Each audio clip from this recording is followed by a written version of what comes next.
Hello friends, कैसे हैं आप सब। आई होप आप लोग अच्छे होंगे, अच्छे से स्टडी कर रहे होंगे। मैं हूं विनीत और आप देख रहे हैं ITMI कंप्यूटर एजुकेशन। तो आज हम लेकर आए हैं आपके लिए पार्ट 3, टूल्स मेन्यू का पार्ट 3। तो चलिए वीडियो स्टार्ट करते हैं। सबसे पहले आता है हमारा पैच सिलेक्शन टूल। इस टूल का क्या क्या यूज़ होता है, इससे पहले हमने इन सभी टूल्स के बारे में वीडियो बना चुका है। अगर आपने नहीं देखा है तो लिंक डिस्क्रिप्शन बॉक्स में दिया गया है, आप जाके तुरंत देख सकते हैं उसको। तो ये पाथ सिलेक्शन आपका कुछ इस तरीके से काम करता है। जब आप यहाँ से इस टूल का यूज़ करते हैं, पेन टूल से आप कोई भी डिज़ाइन बनाते हैं तो आपका ये टूल एक्टिव होता है, तब आप इससे काम कर सकते हैं। तो सबसे पहले मैं आपको इस टूल के बारे में समझा देता हूँ अच्छे से। तो चलिए वन बाय वन करके सारे ऑप्शंस को देखते हैं। इस पेज को भी रखते हैं हम साइड में और यहाँ पर सारे ऑप्शंस को सीखने वाले हैं। सबसे पहला आता है हमारा पेन टूल। पेन टूल एक शेप क्रिएट करने के लिए अपनी आवश्यकता अनुसार आप कोई भी शेप बना सकते हैं। यहाँ पर जैसा भी आपको शेप अच्छा लगे आप यहाँ से इस शेप को क्रिएट कर सकते हैं। उसके बाद आता है आपका फ्री ट्रांसफॉर्म टूल। जैसे ही आप इस पर एक्टिव होते हैं, अब यहाँ पर आप देख सकते जैसे जहाँ पर क्लिक करेंगे आप किसी भी इस शेप पर जो कि आपने पेन टूल से बनाया है, उसके ऊपर आप इस तरीके से क्लिक करते हैं तो यहाँ पर आप मतलब कि इस तरीके से पेंसिल की नुमा यह आपका चलना स्टार्ट हो जाता है। अब आप इसको पेंसिल की तरह डिज़ाइन कर सकते हैं, जिससे माउस का एक्शन बटन आपको दब प्रेस करे रहना है और फिर यहाँ से आप पेंसिल की तरह कोई भी संरचना आप बना लीजिए। कुछ इस तरीके से कोई भी शेप आप क्रिएट कीजिए। उसके बाद आपका आता है यहाँ पर ये इस टूल का क्या काम होता है, ये आपका मतलब जो भी आपने शेप बनाया हुआ है उसके पॉइंट्स को ऐड करने के लिए यहाँ पर आप क्लिक करेंगे। यहाँ पर दो पॉइंट्स, एक पॉइंट्स बन जाएगा और इधर और एक इधर आपके दो छोटे छोटे हैंडल्स दिखाई देंगे। उन्हीं हैंडल्स को आप इस टूल की मदद से इसे मूव कर सकते हैं कुछ इस तरीके से। आप इसको अगर अपनी तरफ खींचेंगे तो ये छोटे बड़े भी होते रहेंगे। जैसा चाहें आप अपनी आवश्यकता अनुसार आकार इसे दे सकते हैं। आप यहाँ पर क्लिक कीजिए। अब इसको आप अपनी आवश्यकता अनुसार छोटा बड़ा कर सकते हैं। इसके बाद जो ये पहला टूल आपका आता है पैथ सिलेक्शन टूल, ये सबको मूव करने के लिए, इन सभी शेप्स को मूव करने के लिए। अगर मैं इस टूल से करना चाहूँगा मूव तो यहाँ पर ये नहीं होगा। कुछ इस तरीके से यहाँ पर इसको भी मूव करता हूँ, ये नहीं हो रहा है। लेकिन जैसे ही इस टूल का हम यूज़ करेंगे सबसे पहले वाले पैथ सिलेक्शन टूल का, तो ये मूव होना स्टार्ट हो जाएगा। कुछ आप देख सकते हैं इस तरीके से। अब अगला आता है आपका डेट मतलब डिलीट। इसको क्या करते हैं, जैसे कि आपने पॉइंट्स काफ़ी सारा ऐड कर लिया है और आपको डिलीट करने की आवश्यकता है, तो आप यहाँ पर उस टूल को एक्टिव कीजिए और यहाँ से जैसे ही क्लिक करेंगे ये पॉइंट आपका डिलीट हो रहा है, हो जाएगा। कुछ इस तरीके से आप देख सकते हैं। आप यहाँ पर भी सिलेक्शन बनाइए, उसके बाद इस पॉइंट को भी आप डिलीट कर दीजिए कुछ इस तरीके से। अब अगला आता है आपका कर्व टूल। कर्व टूल जैसे जिस पर आपका सिलेक्शन रहेगा, मैं इस पर सिलेक्शन रखता हूँ, उसके बाद कर्व का यूज़ करता हूँ। कर्व पॉइंट टूल, जैसे इस पर क्लिक करूँगा यहाँ पर तो कुछ मोमेंटम दिखेगा नहीं, लेकिन अब इसके हर एक कर्व को हम पैथ सिलेक्शन टूल से, इस टूल से अपनी आवश्यकता अनुसार कुछ इस तरीके से मोड़ सकते हैं। अब यहाँ पर अभी क्या हो रहा था कि जो भी आप कर्व कर रहे थे वो दोनों हैंडल्स आपके एक साथ हो रहे थे, लेकिन यहाँ पर ऐसा नहीं होगा। यहाँ पर आप केवल एक ही हैंडल को मूव कर सकते हैं। ये आपका कस्प टूल की तरह काम करता है। कोरल ड्रा अगर आपने पढ़ा होगा तो कोरल ड्रा में आपका आता है कस्प टूल, कुछ उस तरीके से आप इसका यूज़ कर सकते हैं। आई होप आपको ये सारे ऑप्शन समझ में आए होंगे। अगर नहीं समझ में आए हैं तो कमेंट बॉक्स आपके लिए ऑन है, आप कमेंट बॉक्स में टाइप कीजिए, मैं और भी अच्छे तरीके से इसे बताने का प्रयास करूँगा। देखिए वीडियो को छोड़ के जाना नहीं है आपको। अगर आपको समझ में नहीं आता है तो आप कमेंट बॉक्स में ज़रूर टाइप कीजिए, मैं अलग तरीके से आपको सिखाने का प्रयास करूँगा। जैसे इसमें मायने ये रखते हैं कि आप किस लेवल पर सीख रहे हैं, आपका लेवल कौन सा होना चाहिए। तो मैं आपको हाई लेवल के माध्यम से सिखा रहा हूँ, यानी कि आपने काफ़ी सारे सॉफ्टवेयर को सीखा होगा, उसके बाद आप यहाँ पर आए हैं। तो अगर आप लो लेवल से स्टार्ट कर रहे हैं तो हमें बताइए कमेंट बॉक्स में, हम लो लेवल से स्टार्ट करने वाले हैं, एक एक के बारे में काफ़ी डिटेल से पढ़ेंगे। तो भी मैं हाई लेवल के बारे में पढ़ा रहा हूँ। अगर आपने लो लेवल के साथ हैं चल रहे हैं तब भी कोई दिक्कत नहीं है, आप समझ जाएंगे ये चीज़ों को। तो चलिए अब अगला आता है हमारा टेक्स्ट टूल। ये क्या काम करता है, इसमें टेक्स्ट टाइप करने के लिए, जैसे अगर आप इसका यूज़ करते हैं हॉरिजेंटल टाइप टूल, जैसे आप यहाँ पर क्लिक करके यहाँ पर अपने पेज पर क्लिक करेंगे तो यहाँ पर आप कुछ भी टाइप कर सकते हैं। अभी ये मैटर में दिख नहीं रहा है क्योंकि हमारा कलर जो है वाइट यहाँ से सिलेक्ट किया गया है। मैं यहाँ पर क्लिक करता हूँ और इससे रेड या फिर ब्लैक अपनी आवश्यकता अनुसार कोई भी कलर दे सकता हूँ। अब आप देखेंगे यहाँ पर हमारा लेटर ब्लैक में हो गया। अगर मैं इसमें कलर करना चाहता हूँ, यहाँ पर क्लिक करता हूँ रेड, तो अब ये रेड कलर में हो जाएगा। यहाँ से आप कलर को एक्सचेंज कर सकते हैं। उसके बाद ये आपके लेटर को मतलब लेफ्ट में रखना है, राइट में रखना है, सेंटर में रखना है, ये सब आप यहाँ से डिसाइड कर सकते हैं। और ये जो ऑप्शन है आपके, इस टेक्स्ट को किस तरीके से आपको रोटेट करना है, यहाँ पर आप क्लिक कीजिए। अभी ये एक्टिव यहाँ पर हो गया आपका ड्रॉप टेक्स्ट, आप यहाँ पर क्लिक कीजिए। अब काफ़ी सारे ऑप्शंस आपके सामने खुल कर आएंगे। अब जिस तरीके से यहाँ पर काफ़ी सारे शेप्स भी आपको देखने को मिल जाएंगे। जिस तरीके से अपने टेक्स्ट को आप रोटेट करना चाहते हैं यहाँ से कर सकते हैं, जो भी एंगल देना चाहते हैं यहाँ पर आप क्लिक कीजिए। और उसके बाद ये देख सकते हैं आप, कुछ इस तरीके से आपका टेक्स्ट रोटेशन हो गया। अब इसके एंगल को मतलब कि आप इस मतलब अपने आवश्यकता अनुसार इसे कम या ज़्यादा भी कर सकते हैं। यहाँ पर क्लिक कीजिए तो कुछ इस तरीके से रोटेट होगा। यहाँ पर अगर आप इसका पॉइंट बढ़ाएंगे तो कुछ इस तरीके से, ये सब आप यहाँ से डिसाइड कर सकते हैं। मैं करता हूँ ओके और बढ़ते हैं आगे। अब अगला जो आपका है वर्टिकल टाइप टूल, ये भी कुछ इसी प्रकार से काम करता है, लेकिन ये वर्टिकली में टाइप करेगा आपका कुछ इस तरीके से। अब ये वाले जो ऑप्शंस हैं आपके हॉरिजेंटली टाइप करेंगे, लेकिन यहाँ पर टाइप करने का स्टाइल जो रहेगा, फॉन्ट थोड़ा चेंज रहेगा। आप देख सकते हैं ऑटोमेटिक हमारा पेज पूरा रेड हो गया है और यहाँ पर कुछ इस तरीके से टाइप हो गया है। अब जैसे मैं इस यहाँ से एक्टिव हटाऊँ हूँगा, मतलब कि इस टूल से किसी दूसरे टूल पर क्लिक करूँगा तो आपका ये एक सिलेक्शन की तरह बन जाएगा। आप देख सकते हैं।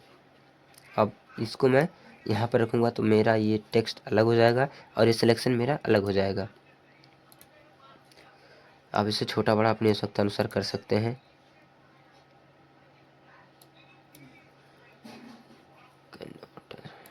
ये पिक्सल्स में है भी, जो कि बैकग्राउंड में ही है, इसलिए छोटे बड़े नहीं हो रहे हैं। आप ट्राई कीजिएगा। अब अगला आता है, ये भी सेम उसी तरीके से काम करता है, लेकिन ये वर्टिकली में टाइप होता है आपका कुछ इस तरीके से। सेम प्रोसेस, सेम चीज़ इस सबका है। एक्टिव होइए किसी दूसरे टूल पर और फिर इसको आप अलग कर दीजिए। यहाँ पर ये अलग नहीं हो रहा, इसे फिर से मूव करते हैं। यहाँ पर आप देख सकते हैं इस बार। चलिए आगे बढ़ते हैं। अगला आता है हमारा शेप। इसमें काफ़ी सारे आपके शेप्स बने होते हैं, बने बनाए शेप्स पहले से रखे जाते हैं। आप किसी का भी यूज़ करिए यहाँ पर एक शेप क्रिएट करने के लिए। आप देख सकते हैं। अब इस ऐसा नहीं है कि आप इस शेप को क्रिएट करने के बाद इसके कर्व को टेढ़ा मेढ़ा नहीं कर सकते, अपनी आवश्यकता अनुसार आप कर सकते हैं। यहाँ से एक्टिव होइए, कर्व टूल को लेकर जिस पर भी आपका सिलेक्शन होना चाहिए कर्व टूल एक्टिव कीजिए और फिर यहाँ से इसके पॉइंट को आप छोटा बड़ा कर सकते हैं कुछ इस तरीके से, अपनी आवश्यकता अनुसार, जैसे भी आपकी आवश्यकता पड़े। अब अगला आता है आपका इलिप्स। यहाँ पर आप गोलेकार में कुछ चीज़ों को ड्रॉ कर सकते हैं। अब इसके अंदर अगर आपको शेप के अंदर कोई कलर फिल करना है तो आप यहाँ पर क्लिक कीजिए। अब जैसे यहाँ पर क्लिक करेंगे तो कुछ शेप्स आपके सामने यहाँ पर खुल जाएंगे। अब सारे शेप्स आपके वाइट में ही हैं, इसलिए दिख नहीं रहे हैं।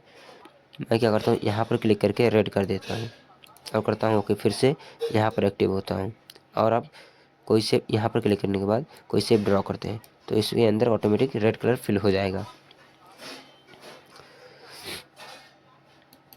और यहाँ पर आपके काफ़ी सारे दिए गए हैं स्टाइल, जो कि आप इसके अंदर फिल कर सकते हैं। आप यहाँ पर क्लिक कीजिए, स्टाइल फिल होते जाएंगे। जिस तरीके का आपका पैटर्न होता है यहाँ शेप के अंदर स्टाइल होता है। अब अगला आता है आपका पॉलीगॉन। ये पॉलीगॉन के आकार का संरचना बनाएगा, पॉलीगॉन के आकार का शेप। और यहाँ पर लाइन, अगर आपको लाइन क्रिएट करना है कुछ इस तरीके से तो आप लाइन भी क्रिएट कर सकते हैं। अब आता है आपका कस्टम शेप टूल। ये जानने लायक है, ये टूल समझने लायक है। यहाँ पर आप क्लिक कीजिए, यहाँ पर कुछ हार्ट शेप आप बनाइए। ये हार्ट ही क्यों बना जबकि मेरा स्टार पर क्लिक है? ये इसलिए है क्योंकि यहाँ पर आप देखेंगे तो शेप काफ़ी सारे आपको अमेजिंग अमेजिंग शेप देखने को मिल जाएंगे। तो जैसा भी आप शेप पर क्लिक करेंगे, यहाँ पर उसी के आकार के जैसा एक शेप क्रिएट करेगा। अब इसमें ये कलर क्यों हो रहा है? क्योंकि आपने स्टाइल वही रखा है। तो जो भी आप स्टाइल चेंज करें, यहाँ से क्लिक कीजिए तो कोई स्टाइल नहीं रह जाएगा, और यहाँ पर जो कलर आप सेलेक्ट करेंगे उसी कलर में आपका शेप होता रहेगा। काफ़ी सारे शेप्स हैं, आप किसी भी का भी यूज़ कर सकते हैं एल्बम में तैयार करने के लिए, कुछ इस तरीके से। अब इसके अंदर भी आप ग्रेडियंट फिल कर सकते हैं। आप यहाँ पर क्लिक कीजिए और ग्रेडियंट का यूज़ कीजिए। इसके अंदर आप कोई भी ग्रेडियंट अप्लाई कर दीजिए, जैसे कि ये वाला। ओके, आप देख सकते हैं यहाँ पर ग्रेडियंट अप्लाई हो गया है। फ़ोटोशॉप में हमारे ये सभी टूल्स, ये सभी ऑप्शंस जो हैं काफ़ी मायने रखते हैं। तो ये सभी ऑप्शंस को हम किसी एक वीडियो में कवर करने वाले हैं। तो इस वीडियो को आप ज़रूर देखिएगा, मिस मत कीजिएगा, क्योंकि जितने भी टेक्स्ट फॉर्मेटिंग किए जाते हैं, या फिर इमेज पर अप्लाई किए जाते हैं, या फिर शेप पर अप्लाई किए जाते हैं, वो सारे यहीं पर इफेक्ट आपको देखने को मिलेंगे। अब अगला आता है हमारा नोट्स टूल। नोट्स टूल क्या काम करता है? जैसे यहाँ पर मैं क्लिक करता हूँ और इस शेप के बारे में मैं कोई नोट्स लिखना चाहता हूँ, तो मैं यहाँ पर क्लिक कर देता हूँ। अब यहाँ पर कोई नोट्स लिखना चाहता हूँ, जो भी नोट्स आप लिखना चाहते हैं आप यहाँ से लिख सकते हैं, कुछ भी नोट्स जैसी आपकी इच्छा हो। यहाँ पर क्लिक कीजिए, यहाँ पर भी नोट्स लिखना स्टार्ट कर दीजिए आप। अब जैसे आप ऑल क्लियर करेंगे तो ये सारे नोट्स क्लियर हो जाएंगे, यहाँ से हट जाएंगे। अगर आपको नोट्स नहीं टाइप करने हैं, आपको अपना आइडियो टाइप करना है, तो यहाँ पर क्लिक कीजिए और अब आप आइडियो यहाँ से स्टार्ट कर सकते हैं। स्टार्ट कीजिए, हमारी ऑडियो रिकॉर्ड हो रही है। यहाँ पर सारे ऑडियो हमारे रिकॉर्ड हो रहे हैं, जो भी मैं बोल रहा हूँ यहाँ पर रिकॉर्ड हो रहा है। आप स्टॉप कीजिए और यहाँ से इसे राइट क्लिक कीजिए और प्ले करके आप इसे सुन सकते हैं। फिलहाल मैं आगे बढ़ता हूँ।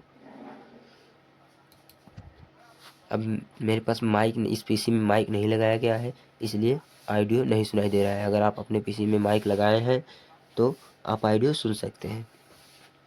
अब अगला आता है हमारा आई ड्रॉपर टूल।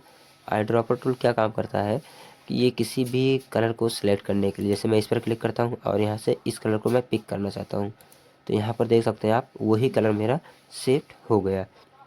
मैं इस कलर को पिक करना चाहता हूँ तो मैं यहाँ पर क्लिक करूँगा और यहाँ पर मेरा देख सकते हैं कोई दूसरा कलर। इस बार ध्यान से देखिएगा, यहाँ पर मैं क्लिक करता हूँ इस कलर पर और यहाँ पर आपको फ़र्क देखने को मिल जाएगा।